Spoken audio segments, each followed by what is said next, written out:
Welcome to Red-tastic. Story 1. Am I the a-hole for not wanting to babysit my sister's kids? Ages: me 25 female, sister 24 female, mom and dad 58. So I am a bi, and when I was 17, I had a girlfriend. My sister found out by accident, and after begging her not to tell my parents, she didn't. And then on my birthday, she told my parents. Long story short, I was kicked out, disowned, and my lovely aunt took me in and cursed out everyone in my family for doing that. That year was honestly hell for me, since my sister then gossiped about it in school. Thank God my friends didn't care, or I would have gone crazy. So when I was 19, I broke up with my girlfriend. After a year, I found my now husband. And I got a house, so everything is good now.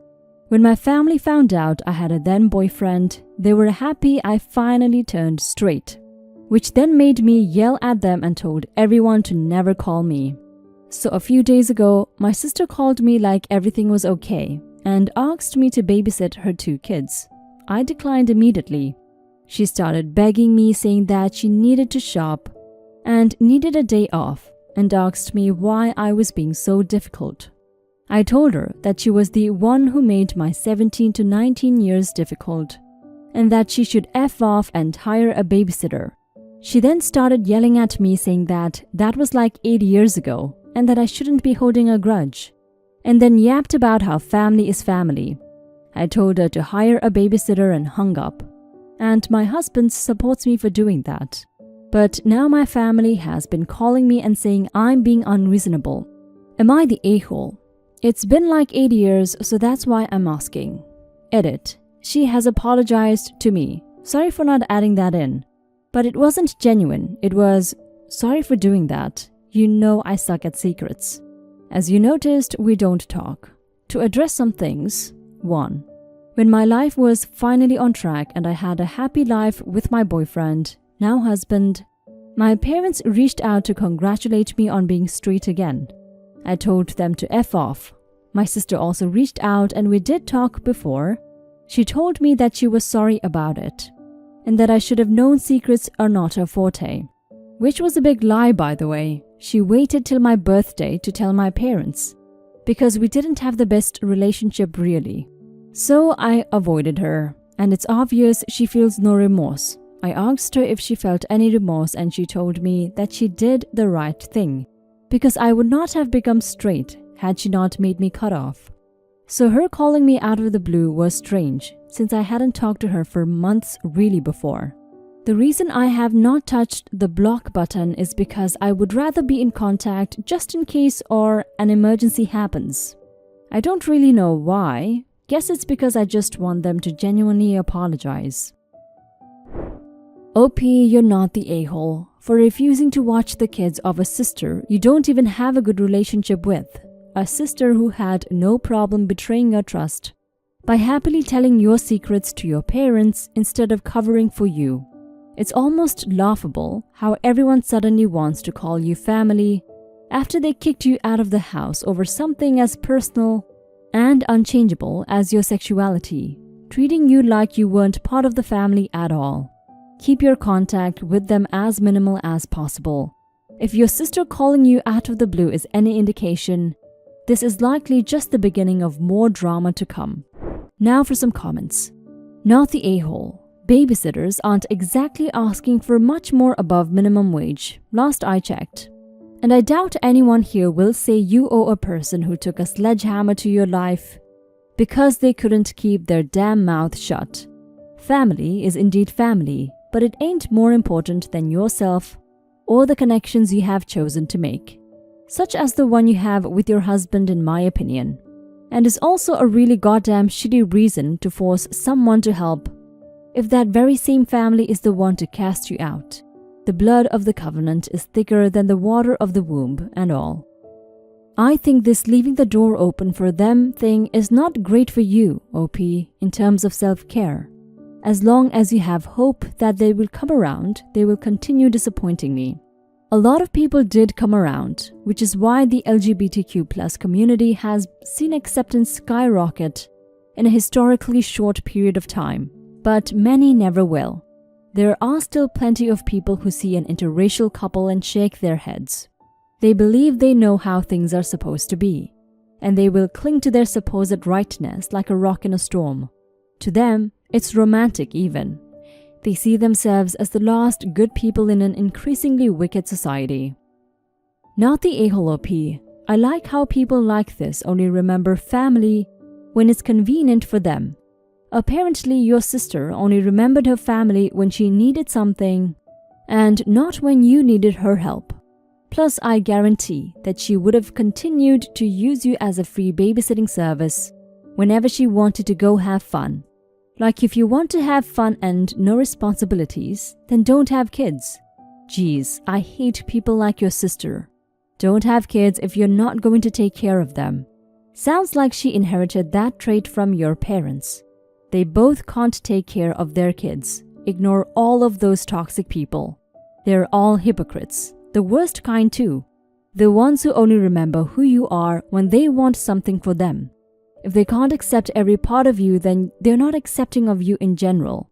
Story 2. Am I the a-hole? Sister-in-law's birthday cake. My fiancé 21 male and I 21 female live with his parents and sister in their home with our 6-month-old daughter. We had a place of our own, but some unexpected medical surprises due to my pregnancy made it impossible for us to afford rent. So his parents were nice enough to let us move into their basement, which has been converted into a 1-bed, 1-bath apartment for as much as we can pay each month. Other than rent, we are treated as family and therefore spend a great deal of time together. I've had severe celiac disease since I was 12. I discovered this after having to be hospitalized due to severe dehydration because of the vomiting and diarrhea brought on by eating gluten products. I don't eat anything with gluten anymore because of how rich it makes me. My fiancé's parents and sister, 18, know this and support me in my efforts to remain healthy. I can't work right now because there would be no one to watch the baby, and I fell last year and tore my ACL, which pays me disability while I'm getting back to normal. With my disability, I purchase all of our personal items: condoms, food and drink treats, diapers, formula, baby things. But his mom is the primary grocery shopper. I give her a little of my disability money in efforts to keep my presence in the home respectful. His mother is kind enough to buy and cook many things I can safely eat, therefore modifying her entire family's diet to a certain extent. However, no one has complained. And in fact, my future father-in-law and sister-in-law have both enthusiastically embraced it, having seen positive health changes. But I would never force my diet on anyone and would support my family if they wanted to eat more gluten products. They choose not to eat like that anymore. My future sister-in-law's 18th birthday was a couple days ago. Future mother-in-law is an amazing baker and she always bakes beautiful homemade birthday cakes. Future sister-in-law requested chocolate on chocolate. So future mother-in-law made a triple-layer scratch chocolate cake with homemade chocolate cream cheese frosting, complete with little pink rosettes. It was beautiful. I couldn't wait to eat it. Future mother-in-law informed me that the cake had been made with gluten products. This means I couldn't eat any of it. I was very upset and asked her why she didn't make it so everyone could enjoy it. I pointed out that she makes an amazing gluten-free chocolate cake that future sister-in-law raved about, because she made it last month for my own birthday. I told her I realize I don't control her or what she does, but she's never had a problem being inclusive before, and I explained that I was really hurt. In the end, we couldn't come to any sort of stalemate and I went back to the basement apartment with the baby while everyone ate and enjoyed the amazing cake. I know this wasn't my day, so I shouldn't even complain, but literally every other meal or treat future mother-in-law has made since my fiancé and I moved in 6 months ago has been all-inclusive, and they all seem to really enjoy the positive effects the diet is having on them. Am I the a-hole? Edit. Future sister-in-law didn't request a regular cake. Actually, what she said was, "That cake you made for Shireen's birthday will be good." I accept that I am definitely an a-hole here. My behavior was unacceptable and childish. Apologies have already been made and everyone is okay with each other now. We're moving on to new things now, my family and I. I think my future father-in-law is upset because future mother-in-law bought Great Value brand peanuts instead of Planters. Lol. Thanks everyone who helped me see the error of my ways. I'm very glad to hear you've apologized to your future mother-in-law like you should have, OP. You were the a-hole in the situation. And it's good that you recognized it now because it honestly sounds like your future mother-in-law has been nothing but kind to you. Then the one time she just made one thing that wasn't gluten-free, you tore her up, which isn't fair. It was just a cake, and it wasn't even your birthday. But I understand that it could have hurt you. If that was the case, you could have just spoken to her after the party. I hope you've learned from your mistakes and wouldn't do it again.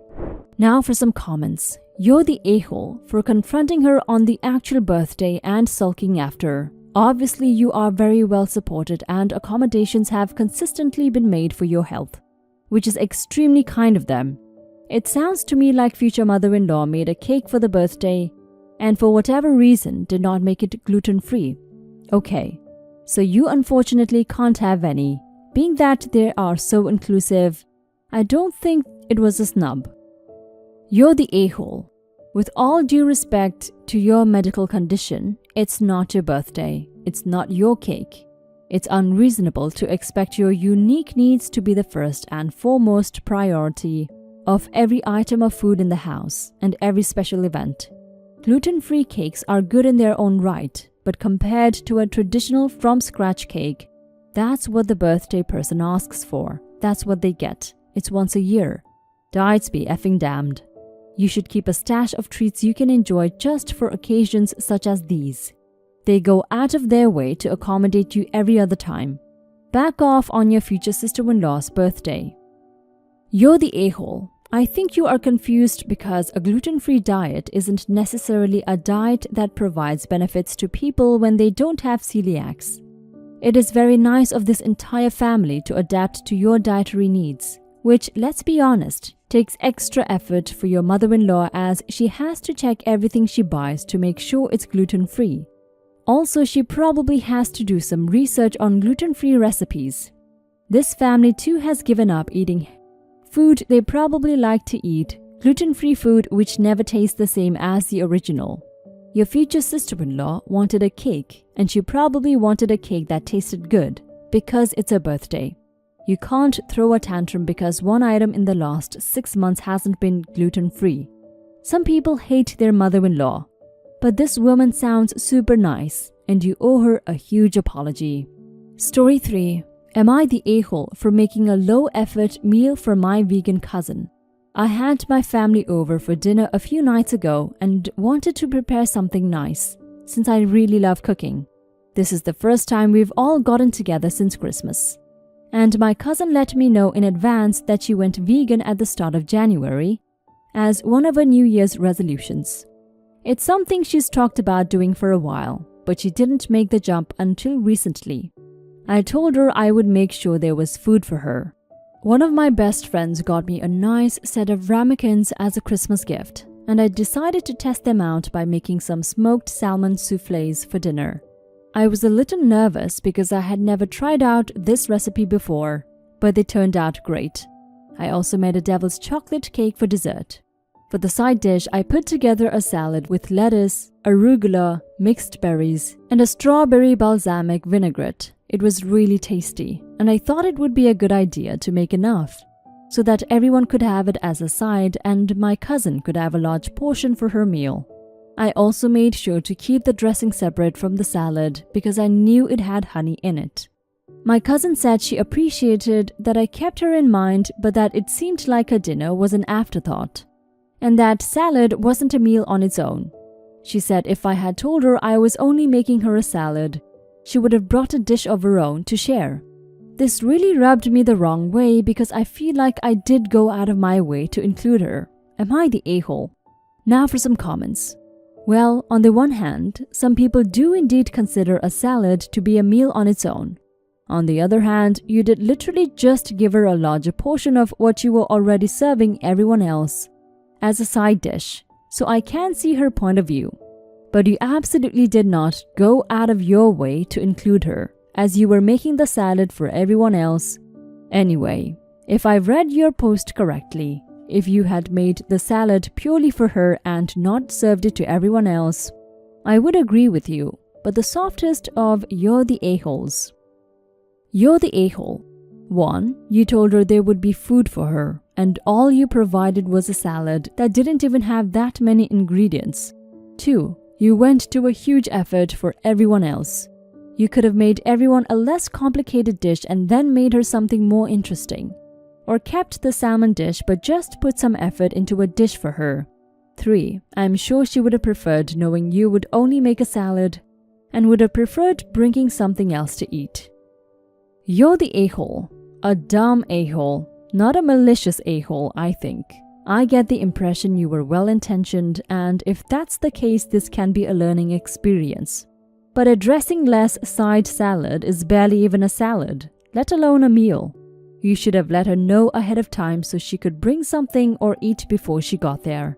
I came into the topic thinking I'd be on your side.